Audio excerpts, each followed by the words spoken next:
तो दोस्तों आज मैं एक्सप्लेन करने वाला हूँ सोनी मैक्स पर हाल ही में ही रिलीज हुई एक काफी interesting Indian supernatural horror movie को, जिसको लिखा और डायरेक्ट किया है साबिर खान ने। इस मूवी का नाम है अद्भुत, जिसके अंदर मेन स्टार कास्ट में है नवाजुद्दीन सिद्दीकी, जिन्होंने एक डिटेक्टिव का रोल प्ले किया है जो कि सुपरनैचुरल और हॉरर चीजों पर बिलीव तो नहीं करते, लेकिन एक केस उनके सामने ऐसा आ जाता है जिसके चलते उनको ये मानना पड़ता है और ये उनकी लाइफ का सबसे ज्यादा पेचीदा केस होता है। उम्मीद करता हूँ कि आपको ये जरूर पसंद आएगी। और तो मूवी की शुरुआत में हम अनंत वन की वादियों को देखते हैं, जहाँ पर गजराज अवस्थी अपनी बीवी और अपने बेटे के साथ में रहता है और आज उसे एक अवार्ड मिलने वाला था जिसके लिए वो वहाँ पर चले जाता है। और अवार्ड इसलिए क्योंकि वो एक डिटेक्टिव होते हैं जिन्होंने बहुत से केसेस को सॉल्व करने में पुलिस की हेल्प करी थी। खैर तभी हम देखते हैं कि गजराज वेन्यू के बाहर सिगरेट पी रहा होता है कि इसी बीच एक बूढ़ा व्यक्ति गजराज से ये पूछता है कि क्या वो ठीक फील कर रहा है। गजराज ये कहता है कि हाँ, तुम्हें कोई दिक्कत है। वो पूछता है कि क्या तुम हमेशा ऐसे ही सड़े रहते हो, जिस पर गजराज कहता है कि नहीं, ये खास तुम्हें देखकर होता है। अब बूढ़ा व्यक्ति कहता है कि सुना है आज तुम्हें सम्मानित किया जा रहा है, मगर तुमने केस को सॉल्व करने में काफी वक्त लगा दिया। मैंने तो पहले ही बता दिया था कि क्रिमिनल है कौन। गजराज बोलते हैं कि देखो अब शुरू मत हो जाना, और वहां से वो सीधा अब वेन्यू की तरफ चले जाता है। तभी ऑफिसर गजराज को स्टेज पर बुलाते हैं, ये कहते हुए कि उन्होंने बड़े बड़े केसेस को सॉल्व करने में पुलिस की बहुत हेल्प करी है। अब गजराज जो होते हैं वो स्टेज पर आते हैं और अवार्ड लेकर कहते हैं कि धन्यवाद। लेकिन तभी वहां पर जो रिपोर्टर्स होते हैं वो उनसे ये पूछते हैं कि क्या उनकी जिंदगी में कोई ऐसा केस रहा है जिसको सॉल्व करने में उनको भी दिक्कत रही हो। अब कहानी जब पास्ट में जा रही होती है तो एज एन ऑडियंस हम गजराज के पॉइंट ऑफ व्यू से ये देख पाते हैं कि उस रूम की जो लाइट थी वो फ्लिकर कर रही थी,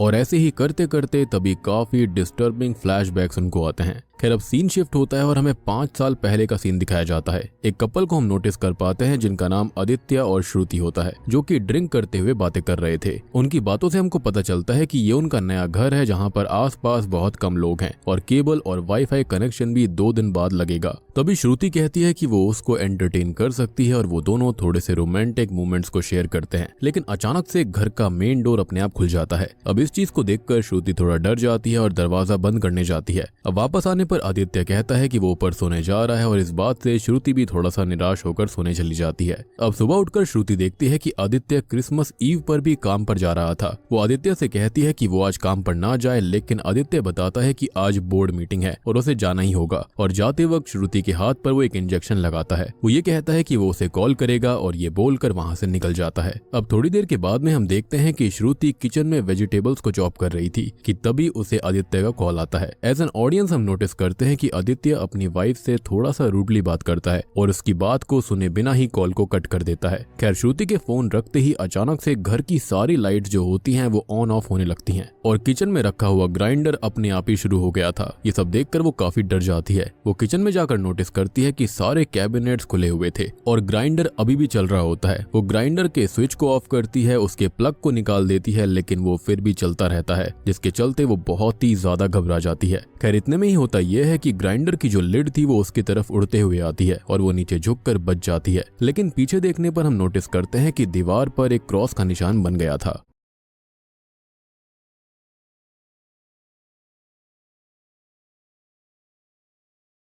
अब सीन शिफ्ट होता है और हम देखते हैं कि आदित्य ने गजराज को ही एज अ डिटेक्टिव अपने घर पर बुलाया था। गजराज घर के अंदर आकर थोड़ा इधर उधर देखता है और आदित्य से ये पूछता है कि कोई दिक्कत हो तो लोग पुलिस के पास जाते हैं, आपने एक डिटेक्टिव को क्यों हायर किया? और फोन पे आपकी आवाज में नमी और घबराहट मौजूद थी, शायद से अपनी दिक्कत की वजह से या फिर इस वजह से कि आपने एक डिटेक्टिव को फोन किया, बताइए क्या दिक्कत है? जिस पर श्रुति ये बोलती है कि उनके ऊपर कोई हमला कर रहा है और गजराज उन्हें ये बोलता है कि तब तो आपको पुलिस के पास ही जाना चाहिए था। लेकिन श्रुति बताती है कि ये नॉर्मल हमले नहीं है, यहाँ पर जो हो रहा है वो बहुत ही अलग है, सुपरनैचुरल है। वो बोलती है कि जब वो 5 सेकंड के लिए किचन के बाहर गई और आकर देखा तो किचन के सारे कैबिनेट खुले हुए थे। इस घर का पोजेशन उसे बर्थडे वाले दिन मिला था। अब मौसम खराब होने की वजह से वो यहीं पर रुक गए थे, लेकिन उस रात भी उसे एक भयानक सपना आया था कि कोई एंटिटी उसके बिस्तर के ऊपर है और उसे मुस्कुराते हुए घूर रही है। अब अगले दिन नए घर की शॉपिंग करने पर जहाँ पर वो गए थे लाइट फ्लिकर करने लगती है और अचानक से ही एक बड़ा झूमर उस दुकान दुकान में उन दोनों पर गिर जाता, लेकिन वो जैसे तैसे बच गए। गजराज ये सब बातें सुनकर उन्हें एक इत्तेफाक बोलते हैं और हर हादसे की एक लॉजिकल रीजनिंग देते हैं, जैसे कि कभी कभी बिना प्लग ऑन करे भी अप्लायंसेस चलते हैं, जिसको वैम्पायर इफेक्ट कहते हैं, और जिस दुकान से वो लाइट्स लेने गए थे वो 64 साल पुरानी है, जिसका झूमर गिर सकता था।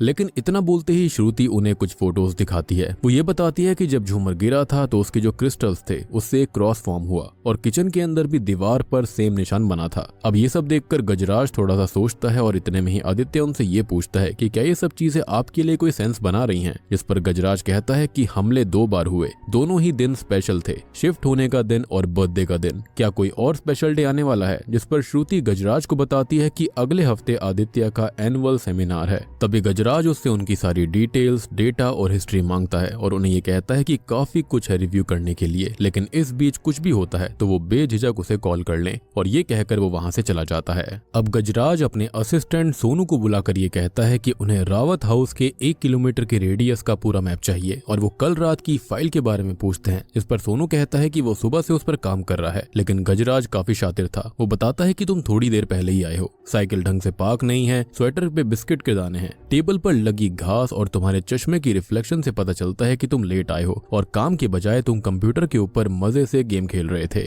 गजराज कहता है कि मेरे साथ काम करना है तो ढंग से काम करना होगा। एज एन ऑडियंस हम देख पाते हैं कि गजराज रावत हाउस केस की इन्वेस्टिगेशन काफी अच्छे से कर रहा होता है। वो अब ललित लाइट शॉप पर जाता है जहाँ पर वो झूमर गिरा था कि कुछ चीजों को ताकि वो चेक कर पाए, और घर के आसपास के लोगों को, जगहों को वो करीब।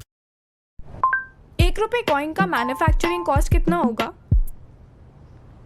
1 रुपए करीब से परखते हैं, कुछ तस्वीरें भी लेते हैं। खैर कुछ ही समय के बाद वो रावत हाउस जाकर आदित्य और श्रुति को ये बताते हैं कि मुझे नहीं लगता कि आपको कोई मारने की कोशिश कर रहा है, क्योंकि अगर ऐसा करना होता तो ये बहुत ही आसान था, लेकिन अब तक ऐसा कुछ हुआ नहीं है। हर बार चीजें छू कर निकल गईं, लेकिन लगी नहीं। ये बोलकर वो वहां से चले जाते हैं। गजराज बाहर बैठकर कुछ लिख रहा होता है कि तभी वही बूढ़ा व्यक्ति आकर ये कहता है कि मैं कुछ हेल्प करूं, और तभी वो चेस खेलने को कहता है, लेकिन गजराज कहता है कि वक्त नहीं है और वहां से चले जाता है। खैर अब गजराज जो होता है वो चर्च जाकर उस दीवार के निशान को चर्च के क्रॉस से कंपेयर करते हैं। खैर अब अगले हफ्ते वो गुड लाइफ हॉस्पिटल के एनुअल सेमिनार को अटेंड करने जाते हैं सोनू के साथ, जहां पर स्टेज पर गुड लाइफ हॉस्पिटल के मैनेजिंग डायरेक्टर, जो कि शॉकिंगली आदित्य रावत ही था, उसको बुलाया जाता है, यानी कि इतनी छोटी उम्र में MD। खैर आदित्य स्पीच देते वक्त बताता है कि हम सिर्फ कुछ दिन दूर हैं हॉस्पिटल की न्यू विंग की शुरुआत करने में। खैर इतने में ही वहां पर हॉल की सारी लाइट्स अचानक से फ्लिकर करने लगती हैं और वहां बैठा हर एक शख्स इस चीज को देख पा रहा था। अब आदित्य स्पीच को कंटिन्यू रखने की कोशिश करता है, मगर वहां पर कुछ अजीब सी आवाजें आने लगती हैं, जिसको गजराज नोटिस करता है कि ये आवाजें हॉल के फैन से आ रही थी, जो कि अजीब तरह से हिल रहे थे, और सोनू को सारे फैंस बंद करने के लिए वो कहता है। सारे फैंस बंद हो जाते हैं, मगर एक फैन उड़ता हुआ आदित्य और श्रुति के ऊपर आकर गिरता है, मगर किसी तरह से वो दोनों बच जाते हैं। हर तरफ भगदड़ मच जाती है और इसी बीच गजराज ये देखता है कि जिस दीवार पर वो फैन गिरा था उस दीवार पर भी क्रॉस का निशान बन चुका था, यानी कि श्रुति की बातें गलत नहीं थी। खैर अब पीछे मुड़ने पर वो एक लड़की को भीड़ में धीरे धीरे चलते हुए देखता है और उसके पीछे भागता है, मगर तब तक वो लड़की वहां से गायब हो गई थी। अब गजराज हॉल की CCTV फुटेज को चेक करता है, जहां पर उस लड़की का चेहरा साफ नजर आता है, जिसको देखकर गजराज सोचने लगता है कि उन्होंने इस लड़की को कहीं तो देखा है, कि तभी उन्हें याद आता है कि ये लड़की उन्हें चर्च में दिखाई दी थी।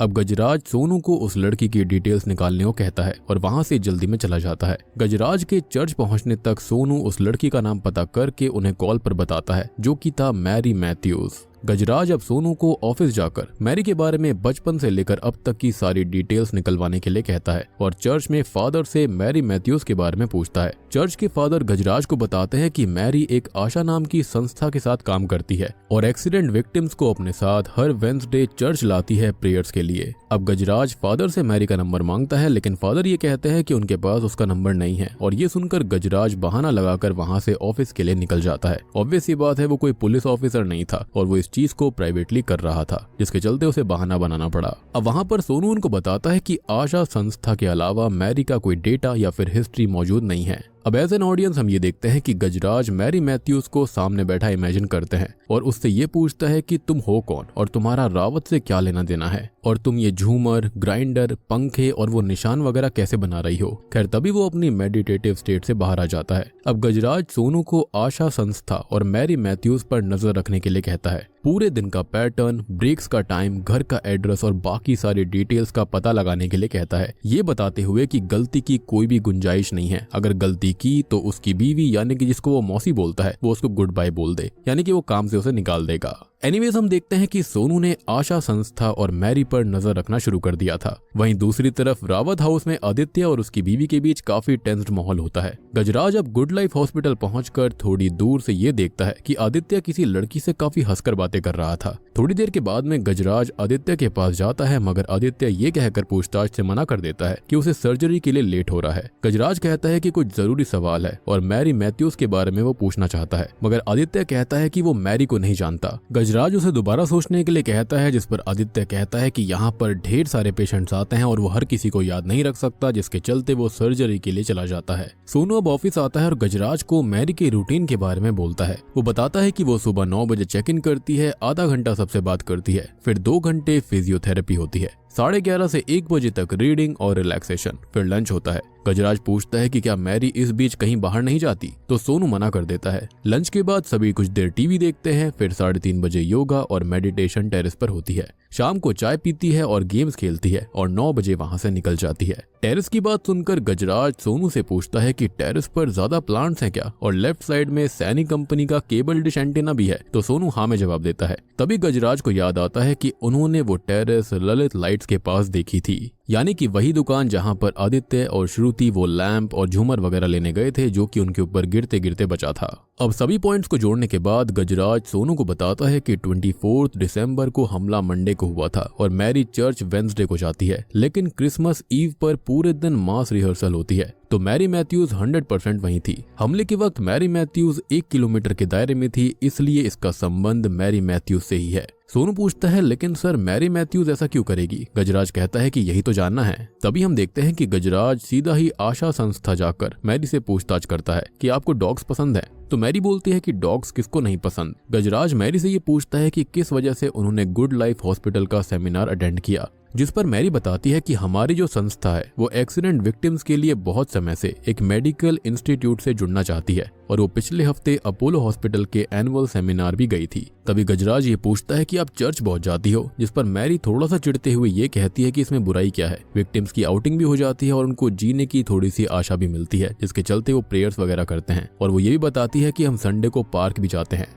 फिर गजराज मैरी से डॉक्टर आदित्य रावत के बारे में पूछता है कि क्या आप उनको जानते हो, जिस पर मैरी साफ मना कर देती है। गजराज पूछते हैं कि श्रुति रावत उनकी बीवी, पर मैरी इस बात पर भी मना करती है। अब सोनू गजराज से पूछता है कि सर कुछ पता चला, जिस पर गजराज कहता है कि नहीं, पर दोनों में से कोई तो है जो कि झूठ बोल रहा है। कल से आदित्य रावत और मैरी पर नजर रखना होगा। और वो ये कहता है कि देखते हैं कि पहले कौन गलती करता है। तभी हम नोटिस करते हैं कि सोनू और गजराज दोनों ही मैरी और आदित्य के ऊपर नजर रख रहे थे, उनका पीछा कर रहे थे। इसी बीच मैरी और आदित्य रास्ते में चलते हुए टकराते हैं, पर मैरी की कुछ फाइल जमीन पर गिर जाती हैं। हम देखते हैं कि उन दोनों के बीच कुछ बातें हुई और फिर वो अपने अपने रास्ते चले गए। ऐसा लग रहा था जैसे कि वो एक दूसरे को नहीं जानते। ये सब गजराज दूर खड़े हुए रिकॉर्ड भी कर रहा होता है। तभी हम देखते हैं कि चलते हुए मैरी अचानक से रुक जाती है और कुछ देर बाद पीछे मुड़ती है। मैरी फाइल जमीन पर फेंकती है और भागकर आदित्य की गाड़ी का पीछा करने लगती है। आदित्य की गाड़ी के पास पहुंचने पर मैरी गहरी सांसें लेने लगती है। उसकी आंखें लाल हो गई थी और फिर अचानक से वो नॉर्मल हो जाती है। हम ये भी देखते हैं कि मैरी खुद ही कंफ्यूज स्टेट में नजर आ रही थी, यानी कि उसे नहीं पता कि वो वहां पर ऐसे कैसे आ गई। अब गजराज सीधा ही आदित्य के ऑफिस में जाता है, जहां पर आदित्य आता है और ये बोलता है कि मैं पेशेंट के साथ बिजी था, लेकिन गजराज कहता है कि आप सिगरेट पी रहे थे। मैंने आपको पूरी तरह से ऑब्जर्व किया है, मैं छोटी छोटी बातें सारी की सारी ऑब्जर्व कर लेता हूँ।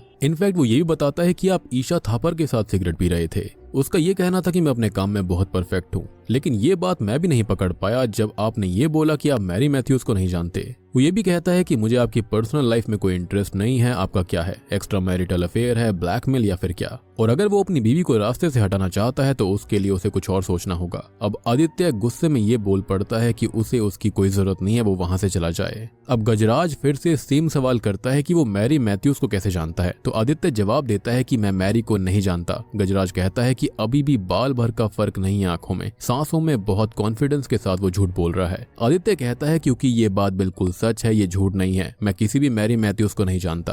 तभी गजराज उन दोनों की वो मीटिंग वाली फोटोज दिखाता है, लेकिन आदित्य बताता है कि ये मैरी मैथ्यूज नहीं है, बल्कि इसका नाम अंजलि मल्होत्रा है, जो कि इंडस्ट्रियलिस्ट राकेश मल्होत्रा की बेटी है, मेरे फैमिली फ्रेंड्स की तरह है। वो ये कहता है कि इतने ही अगर परफेक्ट होते तो एक बार गूगल करते और उसको सब पता चल जाता। इतना कहकर आदित्य गेट खोलकर गजराज को जाने का इशारा करता है और कहता है कि अगली बार वो अपॉइंटमेंट लेकर आए। अब अपने ऑफिस में गजराज अंजलि मल्होत्रा के बारे में देखता है, जहां पर उसे काफी सारी फोटो, वीडियो और आर्टिकल मिलते हैं, जहां लिखा हुआ था कि Anjali Malhotra leaves for Los Angeles. अब गजराज सारे पॉइंट्स को दिमाग में जोड़ते हुए कुछ सोच ही रहा था कि तभी वो बूढ़ा व्यक्ति फिर से घड़ी के बारे में पूछते हुए अंदर आता है। गजराज कहता है कि अरे तुम किसी भी वक्त अंदर आ जाते हो, घड़ी मिल जाएगी, कुछ और पूछना है तो बताओ। बूढ़ा व्यक्ति कहता है कि खुद से सवाल तो सही कर रहे हो ना, सवाल ये नहीं है कि इनकी शक्लें मिलती हैं कि नहीं, सवाल ये नहीं है कि ये दोनों एक हैं या फिर नहीं, सवाल ये है कि ये जो कोई भी है पर ये डॉक्टर के पीछे क्यों पड़ी हुई है, और ये जो कोई भी है डॉक्टर के लिए बड़ा खतरा है बेटा। यानी कि आई पर्सनली बिलीव कि ये जो बूढ़ा व्यक्ति है ना, ये कोई और नहीं बल्कि शायद से गजराज के पिता ही हैं, क्योंकि वो भी एक डिटेक्टिव ही हुआ करते थे। अब गजराज इस पर यह कहता है कि ज्यादा बाप बनने की कोशिश मत करो, जिस पर वो बूढ़ा व्यक्ति वहां से चला जाता है और सोनू अंदर आता है। गजराज अब सोनू से पूछता है कि तुम्हें तो मैरी मैथ्यूज के ऊपर नजर रखने को कहा था, तुम यहाँ पर क्या कर रहे हो, जिस पर सोनू बताता है कि मैरी आज प्रोटेस्ट पर गई हुई है मेन मार्केट और आसपास में। तो गजराज सोनू से बोलता है कि तुम्हें पता है ना कि आसपास का मतलब क्या है, और वो कहीं भी जा सकती है, और ये कहते ही टेंशन में वो अपने स्कूटर पर निकल जाता है। अब आदित्य काम से घर पर आता है तो देखता है कि स्टेयर पर खून पड़ा हुआ था, और खून के निशानों को फॉलो करते हुए वो ऊपर की तरफ जाता है कि तभी ऊपर से तेज चिल्लाने की आवाज आती है। आदित्य भागकर ऊपर जाता है और ऊपर के कमरे का दरवाजा बंद था, अंदर से कुछ टूटने की और चिल्लाने की आवाज आ रही थी। अब आदित्य गेट तोड़ने की कोशिश करता है मगर नाकामयाब था। कुछ ही पलों के बाद में गेट अपने आप खुल जाता है और आदित्य अंदर आकर खून के पैरों के निशान और टूटे कांच को फर्श पर देखता है। उसकी नजर जब सामने पड़ती है तो वो देखता है कि श्रुति बालकनी की रेलिंग पर बैठी हुई है। आदित्य श्रुति को कई बार आवाज देता है और वो पीछे मुड़कर थोड़ा सा मुस्कुराती है और आदित्य शॉक्ड रह जाता है, क्योंकि इतने में ही श्रुति बालकनी से कूद जाती है। ये सब देख आदित्य पैनिक में नीचे की तरफ भागता है। नीचे आने पर वो देखता है कि श्रुति के मुंह पर खून था और वो घर से बाहर भाग जाती है। अब आदित्य अपनी कार से उसका पीछा करता है कि इतने में ही गजराज भी वहां पर पहुंच गया था और आदित्य की कार को फॉलो करने लगता है। अब श्रुति जंगलों की तरफ भागने लगती है और आदित्य आवाज लगाते लगाते नोटिस करता है कि गाड़ी की स्पीड 100 पार जा चुकी थी। तभी श्रुति अचानक से ट्रैफिक भरी सड़क के बीच में खड़ी हो जाती है, लेकिन गरीमत से आदित्य वहां पर गाड़ी रोकता है और बाहर आता है। वो देखता है कि पीछे से बस आ रही है और उसे बचाने के लिए भागता है कि तभी गजराज श्रुति को धक्का देकर उसे बचा लेता है। यानी कि कोई तो चीज थी जो कि इनको मारना तो चाहती है। अब आदित्य श्रुति को गाड़ी में ले जाने लगता है कि तभी वो एक बिल्डिंग की तरफ इशारा करती है, जिसको गजराज नोटिस कर लेता है। गजराज के जाने के बाद हम देखते हैं कि मैरी उसी रोड पर प्रोटेस्ट कर रही थी। अब सीन शिफ्ट होता है और हम गजराज को रावत हाउस में देख पाते हैं आदित्य से बात करते हुए, जहां पर वो बताता है कि श्रुति कुछ वक्त से डिप्रेशन में है, कभी हेलुसिनेशंस होते हैं, कभी दौरे पड़ते हैं इत्यादि। अब गजराज कहता है कि आपको नहीं लगता कि इतनी इंपॉर्टेंट बात मुझे पता होनी चाहिए थी। आदित्य बोलता है कि ये पर्सनल बात थी और हम इस बारे में बात तक नहीं करते। गजराज पूछता है कि क्या आपको पता है अंजलि मल्होत्रा ये शहर छोड़कर क्यों चली गई थी, जिस पर आदित्य जवाब देता है कि पता नहीं, और अंजलि का आखिर इस केस से क्या लेना देना है, जिस पर गजराज कहता है कि पता नहीं, यही सब तो पता लगाना है। खैर इसी बीच डॉक्टर आकर बताती है कि श्रुति अब रेस्ट कर रही है और उसे इंजेक्शन भी दे दिया गया है, लेकिन एक खुशी की बात ये थी कि श्रुति प्रेग्नेंट थी, जिस पर गजराज नोटिस करता है और ये कहता है कि आप खुश नहीं लग रहे। तो आदित्य बोलता है कि सॉरी, श्रुति की कंडीशन को देखते हुए इट्स अ बिट ओवरवेलमिंग। अब सोनू घर पर माफी मांगने आया हुआ था, मगर गजराज उसे समझाता है कि तुम्हारी गलती की वजह से आज किसी की जान जा सकती थी, और वो वहां से चला जाता है। गजराज अब अंजलि की पुरानी दोस्त रिमल के घर जाकर उससे पूछताछ करता है। वो बताती है कि अंजलि और वो दोनों फर्स्ट ईयर कॉलेज में साथ में बेस्ट फ्रेंड थे, और अंजलि को एक लड़के अर्जुन पर मैसिव क्रश भी था। उस दिन असल में 24 दिसंबर था, क्रिसमस ईव थी और मोनू के फार्म हाउस पर पार्टी भी थी। अर्जुन ने अंजलि को बुलाया भी था। उस दिन अंजलि काफी ड्रंक होकर पार्टी में आई थी। अंजलि पार्टी में अर्जुन को ढूंढने लगती है और ढूंढते ढूंढते ऊपर वाले कमरे में आकर देखती है कि अर्जुन किसी और लड़की के साथ मेकआउट कर रहा था। ये सब देखकर वो काफी गुस्से में वहां से चली जाती है। रिमल ने बताया कि जब 2-3 दिन अंजलि का कॉल नहीं आया तो वो उसके घर गई और वहां पर अंजलि की मॉम ने उसको बताया कि अंजलि का एक्सीडेंट हो गया था और उसके बाद वो LA चली गई है। गजराज अब रिमल से पूछते हैं कि क्या उसको अंजलि की कोई बात कभी अजीब लगी थी, जिस पर रिमल बताती है कि अंजलि एक एक्स्ट्रा ऑर्डिनरी लड़की थी, बाकी लड़कियों जैसी बिगड़ी हुई नहीं थी। वो लाइफ में कुछ अच्छा करना चाहती थी हमेशा से। वो इतनी ज्यादा शाय थी कि वो डॉग से भी डरती थी। और इस बात को सुनकर गजराज थोड़ा सा सोच में पड़ जाता है। अब वो सोनू को स्टेशन से अंजलि की एक्सीडेंट की फाइल लाने के लिए कहता है। वहीं दूसरी तरफ हम रावत हाउस में ये देखते हैं कि आदित्य कमरे में इधर उधर घूमते हुए सोच रहा था। जब श्रुति ने कहा कि हमें इस बारे में बात करनी चाहिए तो आदित्य गुस्से में पूछता है कि just tell me how did you get pregnant, जिस पर श्रुति कहती है कि मेरा बर्थडे। और हम एज एन ऑडियंस कुछ फ्लैशबैक देखते हैं और इस पर आदित्य कहता है कि आई वॉज ड्रंक। तो श्रुति उदास होकर कहती है कि प्लीज ऐसे मत बोलो, पर आदित्य बोलता है कि अब बोलने के लिए कुछ बचा ही नहीं है। तभी आदित्य को पीछे से कुछ पटकने की आवाज आती है और जब वो पीछे मुड़ता है तो देखता है कि श्रुति कॉन्स्टेंटली अपना सर दीवार पर पटके जा रही थी, ये बोलते हुए कि मत बोल मत बोल। जब आदित्य श्रुति को रोकने की कोशिश करता है तब श्रुति आदित्य का गला पकड़कर उसे एक हाथ से उठा लेती है। अब आदित्य कुछ कोशिश करने के बाद उसको बेड से बांध देता है और इंजेक्शन तैयार करने लगता है कि इतने में हम देखते हैं कि बेड वर्टिकली खड़ा हो गया था और श्रुति भारी आवाज में फिर से बोल रही थी मत बोल मत बोल। तभी आदित्य जोर से श्रुति का नाम चिल्लाता है और अचानक से बेड नीचे गिरता है। अब गजराज सोनू से अंजलि की एक्सीडेंट की फाइल पढ़वाते हैं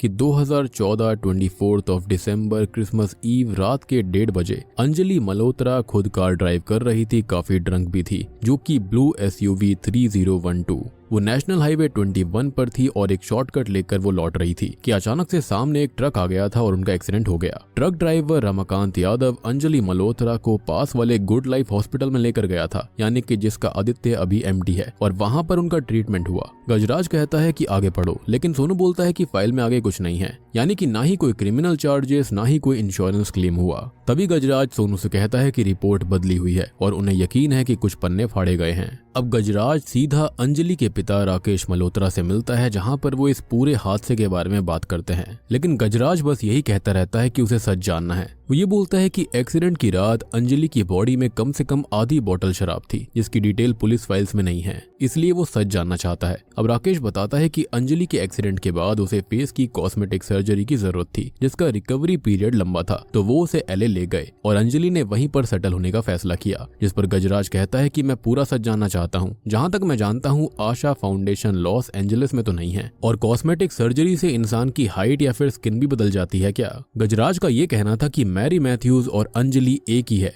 और इससे पहले कि आप कोई और कहानी रचें, याद रखिएगा कि DNA टेस्ट से सब कुछ पता चल जाएगा। अब राकेश गहरी सांस लेकर बताता है कि लॉस एंजलिस में एक टॉप सर्जन ने अंजलि पर काम किया और उसको एक नया चेहरा दिया। जब अंजलि लौट कर आई तो वो एक नई इंसान बन चुकी थी, बहकी बहकी बातें और अजीब हरकतें करने लग गई। फिर वो जुट गई अपने जैसे एक्सीडेंट विक्टिम्स की जिंदगियों को सुधारने में। इनफैक्ट वो ये नहीं चाहती कि किसी को उसका पास्ट पता चले या फिर ये पता चले कि वो राकेश मल्होत्रा की बेटी है, और उसने भी इस बात की रिस्पेक्ट करी। जाते जाते गजराज राकेश से ये पूछता है कि जब वो गुड लाइफ हॉस्पिटल में गई होगी तो पक्का उसका इलाज डॉक्टर आदित्य ने किया होगा, जिस पर राकेश हाँ बोलता है। गजराज तभी ये कहता है कि पता नहीं आदित्य मुझे ये बात बताना क्यों भूल गया। अब गजराज श्रुति से मिलकर उसे मुबारकबाद देता है, जिसके बाद में श्रुति पूछती है कि क्या उसके बच्चे हैं, लेकिन वो बताता है कि नहीं, बट उसका ये कहना था कि इतना तो है कि वो उसके बच्चे को कुछ नहीं होने देगा। गजराज अब श्रुति से अंजलि मल्होत्रा के बारे में पूछता है, जिस पर वो मना कर देती है। वो ये भी कहता है कि तुम तो 2 साल पहले काम भी करती थी अपने हस्बैंड के साथ में, तो फिर छोड़ क्यों दिया? इस पर वो ये कहती है कि 2 डॉक्टर्स एक साथ रहना थोड़ा सा अजीब हो जाता है, घर का माहौल काफी खराब हो गया था, जिसके चलते वो लोग यहाँ पर शिफ्ट हो गए। अब तभी श्रुति मैरी के बारे में पूछती है, जिस पर गजराज बताता है कि अंजलि और मैरी असल में एक ही इंसान है। तभी गजराज ये सजेस्ट करता है कि डॉक्टर आदित्य और अंजलि को एक जगह पर मिलना होगा, तभी ये सब कुछ सॉर्ट आउट हो सकता है कि ऐसा हो क्यों रहा है, क्योंकि जहाँ पर कुछ भी होता है वहाँ पर अंजलि जरूर रहती है। अब हम ये जानते हैं कि हर वेडनेसडे को अंजलि चर्च में आती थी। तो गजराज, श्रुति और आदित्य चर्च के अंदर चले जाते हैं, जहाँ पर आदित्य तो चर्च के अंदर बैठ गया था और ऊपर श्रुति और गजराज आराम से खड़े हुए थे, सब कुछ नोटिस कर रहे थे। तभी अंजलि वहां पर आती है, सारे के सारे विक्टिम्स को लेकर वो प्रेयर्स करते हैं और बाहर चले जाते हैं। सब सोचते हैं कि सब कुछ ठीक रहा, ऐसा कुछ भी नहीं है, यानी कि अंजलि इसमें इन्वॉल्व नहीं है। लेकिन तभी होता यह है कि जो अंजलि होती है वो चर्च में वापस आ रही होती है। चर्च का दरवाजा खुलता है और अंजलि आदित्य के सामने खड़ी हुई थी। अब आदित्य उसे देखकर नर्वस होकर हाई कहता है और उसकी तरफ 2 कदम बढ़ाता है कि इतने में ही अंजलि एक हाथ सामने लाती है और आदित्य वहीं हवा में लेविटेट करने लग गया था। चर्च की सारी कैंडल्स भी बुझ गई थी, किताबों के पन्ने पलटने लगे थे और देखते ही देखते आदित्य बहुत ही ज्यादा दिक्कत में था। अंजलि के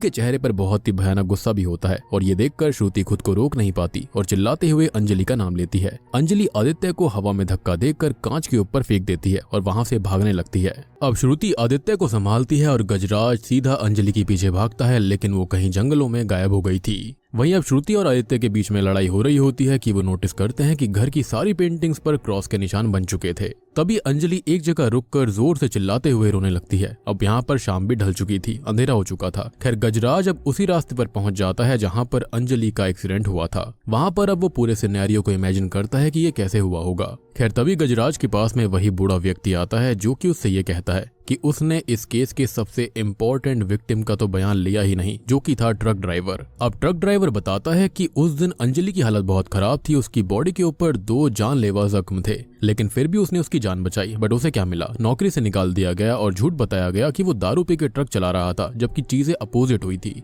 अब ये सब सुनकर गजराज आदित्य से मिलने जाता है, जहाँ पर वो उसे गुस्से में कहता है कि उन्हें अब उसकी जरूरत नहीं है। लेकिन गजराज फिर भी कहता है कि जिस डॉक्टर ने अंजलि की जान बचाई वही उसको मारना क्यों चाहती है, ये सब कुछ मैच नहीं कर रहा है। बट ऑब्वियसली अब गजराज ने फैसला कर लिया था कि वो सारी सच्चाई जानकर रहेगा। लेकिन अब आदित्य गुस्से में आकर अपनी गाड़ी में बैठकर वहां से निकल जाता है। लेकिन तभी गजराज के पीछे हॉस्पिटल के रूम की जो लाइट्स होती हैं वो अचानक फ्लिकर करने लगती हैं। वो ऊपर चेक करने जाता है तो देखता है कि ऑपरेशन रूम की लाइट फ्लिकर कर रही थी और वहां एक दीवार पर क्रॉस का निशान था। वो हॉल में देखता है कि तभी उसके पीछे टंगा हुआ क्रॉस नीचे गिर पड़ता है। उसकी नजर रूम नंबर 11 पर जाती है। खैर अब सीन शिफ्ट होता है जहाँ पर गजराज एक अनजान घर की बेल बजाता है, जिसके बाहर कुछ जर्मन शेफर्ड्स थे। दरवाजा खुलने पर हम एक बूढ़े कपल को देख पाते हैं कि तभी गजराज श्रुति को कॉल लगाकर मिलने के लिए कहता है, लेकिन श्रुति मना कर देती है। गजराज ये कहता है कि हॉस्पिटल से जितना दूर हो सके दूर रहिएगा, वो वहां पर जरूर आएगी, यानी कि अंजलि वहां जरूर आएगी। लेकिन श्रुति बात सुने बिना ही कॉल काट देती है, जैसा कि उसके साथ उसके पति ने किया था। खैर अब श्रुति और आदित्य हॉस्पिटल की न्यू विंग की ओपनिंग के लिए हॉस्पिटल में थे कि वहां पर वो दोनों नोटिस करते हैं कि कोई भी ऑडियंस, कोई मीडिया या फिर फोटोग्राफर वहां पर नहीं आया था। तभी श्रुति आदित्य से कहती है कि सब कुछ अच्छे से होगा और न्यूज़पेपर में फ्रंट पर उनकी फोटोज आएंगी, उसको पेशेंस रखने की जरूरत है। खैर इतने में हम देखते हैं कि वहां राकेश मल्होत्रा हॉस्पिटल में आता है, जो कि as a chief guest ribbon काटने आया था। ये सभी अब 3rd फ्लोर पर जाते हैं, जहां पर लिफ्ट में राकेश बिजनेस नंबर की बातें करते हैं। खैर अब 3rd फ्लोर पर पहुंचते ही उन्हें गजराज मिलता है। आदित्य गजराज से गुस्से में पूछता है कि तुम यहाँ क्या कर रहे हो, जिस पर गजराज बोलता है कि ये सवाल तो मुझे इनसे करना चाहिए, यानी कि राकेश से।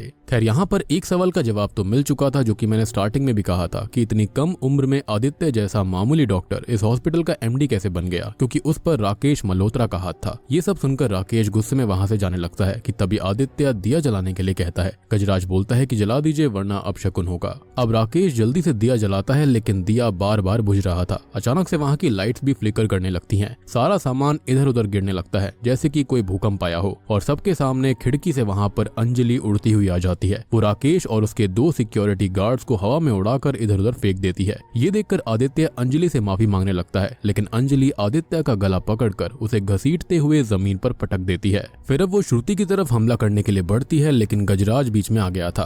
लेकिन तभी अंजलि गजराज को भी दूर फेंक देती है और श्रुति को बालों से पकड़कर घसीटते हुए ऑपरेशन बेड पर फेंक देती है और गला पकड़कर एक कैंची उठाकर मारने ही वाली थी कि पीछे से गजराज आवाज लगाता है अम्मू, और वो वहीं पर रुक जाती है। अब जैसे ही वो पीछे मुड़ती है तो वहां पर सभी लोग मौजूद थे, यानी कि वो बूढ़ा कपल, गजराज, आदित्य, सोनू और राकेश। वो कपल कई आवाज लगाकर रुकने के लिए कहते हैं और फाइनली वो अपने आप को संभालती है और रुक जाती है। तभी गजराज श्रुति और आदित्य को बताता है कि ये लड़की अंजलि या फिर मैरी मैथ्यूज है ही नहीं। और दोस्तों अब यहाँ पर खुलते हैं इस मूवी के असली पत्ते। असल में ये लड़की कोई और नहीं बल्कि वो उस बूढ़े कपल की बेटी अम्मू है, यानी कि एमी मैथ्यूज। अब एमी के माता पिता उसको संभालते हैं और एमी आदित्य को गुस्से में कहती है कि सच बता। तब गजराज कहता है कि तुम पूरी कहानी बताओगे या फिर मैं बताऊं। तभी हमको दिखाया जाता है कि 2014 24 दिसंबर की रात को जब अंजलि को एडमिट करा गया था और उसके पापा यानी कि मिस्टर राकेश मल्होत्रा वहां पहुंचे तो आदित्य ने उनको बताया कि वो अंजलि को बचा नहीं पाएंगे, उसका हार्ट बियॉन्ड रिपेयर हो चुका है,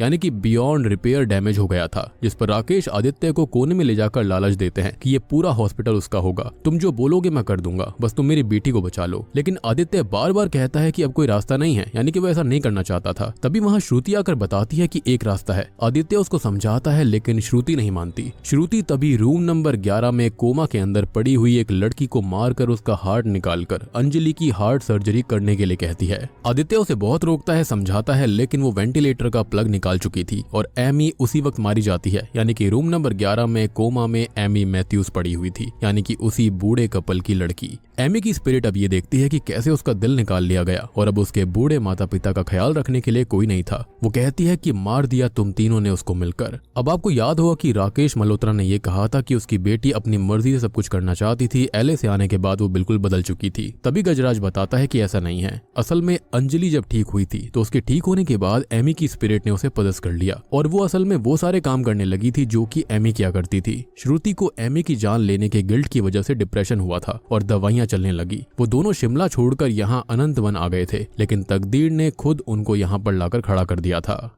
सबसे बड़ी बात कि मैरी मैथ्यूज के अचानक से ही वार करने की वजह समझ नहीं आ रही थी, लेकिन ये सब तब पता चला जब मैरी के ऑफिस में हार्ट पेशेंट्स की पिल्स मिली थी। एक 25 साल की लड़की के पास ये पिल्स क्या कर रही थी? क्या उस दिन एमी और मैथ्यू की मौत एक कोइंसिडेंस थी या फिर एक प्लान हुआ मर्डर था? अब तभी वहां पुलिस आ जाती है जो कि गजराज ही लेकर आया था और श्रुति, आदित्य और राकेश को अरेस्ट कर लिया जाता है क्योंकि उन्होंने बहुत बड़ा क्राइम किया था। खैर 6 महीने बाद श्रुति एक बच्चे को जन्म देती है जिसे गजराज गोद ले लेता है। जी हाँ, शुरुआत में हमको जो लड़का दिखाया गया था वो कोई और नहीं बल्कि वो श्रुति और आदित्य का ही बच्चा था जिसको गजराज ने गोद ले लिया। खैर अब गजराज को बधाई देने वो बूढ़ा व्यक्ति आता है। उनके बीच कुछ बातें होती हैं। वो कहते हैं कि एक उम्मीद करता हूँ कि तुम मुझसे ना ही मिलो तो अच्छा है, मगर मैं तुमसे मिलने आता रहूंगा, चलता हूँ। तभी हम ये देखते हैं कि शॉकिंगली वो बूढ़ा व्यक्ति बाहर की तरफ जाते हुए हवा में गायब हो जाता है और यही शायद से गजराज के पिताजी थे जो कि एक डिटेक्टिव हुआ करते थे एंड माइट भी उनकी आत्मा बार बार अपने बेटे की हेल्प करने के लिए आया करती थी। तो आप समझे यहाँ पर हुआ क्या है। असल में जो अंजलि होती है ना, उसका एक्सीडेंट हुआ था जिसके चलते वो मारी जा चुकी थी, यानी कि उसका हार्ट बिल्कुल खत्म हो गया था, लेकिन हार्ट ट्रांसप्लांट करने की वजह से वो बच सकती थी। तो राकेश मल्होत्रा जो था वो पैसे वाला था, उसने श्रुति और आदित्य को लालच दिया था जिसके चलते वो इस हॉस्पिटल के एमडी बन गए थे। और यहाँ पर जो मेन कल्प्रिट शुरुआत में होती है वो मेरे ख्याल से कोई और नहीं बल्कि वो श्रुति ही थी, क्योंकि उसे करियर में आगे बढ़ना था और शायद यही रीजन था कि आदित्य उसे हमेशा खफा खफा रहा करता। उसी ने रूम नंबर 11 में जाकर एमी का वेंटिलेटर ऑफ कर दिया था जिसके चलते उसके ही हार्ट को निकाल लिया गया। और जब अंजलि को एमी की स्पिरिट ने पदस्थ किया तो उसने अपना नाम बदलकर मैरी मैथ्यूज कर लिया था। वो अपने माता पिता से ही अलग हो गई थी। इनडायरेक्टली शायद वो अपने असली पेरेंट्स यानी कि जो एमी की स्पिरिट थी वो अपने असली पेरेंट्स की देखभाल कर रही होगी, साथ ही साथ ढेर सारे पेशेंट्स की भी। तो अब आपको सारा ट्विस्ट समझ में आ गया होगा। और बूम, इसी के साथ में ये मूवी यहीं पर खत्म हो जाती है। तो दोस्तों ये थी अद्भुत फिल्म की कहानी जो कि प्रिटी स्ट्रेट फॉरवर्ड फिल्म है। यहाँ पर कोई थ्योरी या फिर समझाने जैसी चीज नहीं है। जो ट्विस्ट जो प्लॉट ट्विस्ट यहाँ पर था वो मैंने आपको पहले ही समझा दिया है। फिर भी अगर आपको कोई डाउट है तो आप कमेंट सेक्शन में पूछ सकते हो। और